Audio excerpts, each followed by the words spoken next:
how to make all your TikTok videos private at once. So hello guys, in this tutorial video I will tell you how you guys can private your all videos on TikTok without spending a lot of time. So for that we simply open TikTok.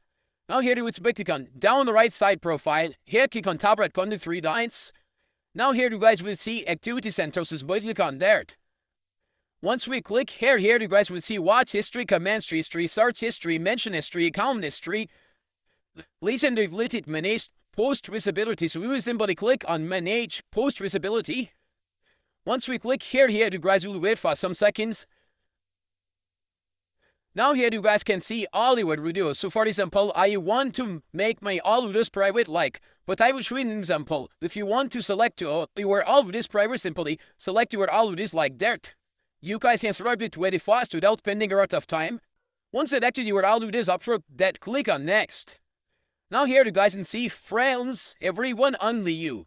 So for example, I want to make that all videos on initial to my INI. So I should click on only you, and after that I will click on update. So once I click on update, my all date videos will be privated 8 months. So there's how you guys can do that. Thanks for watching.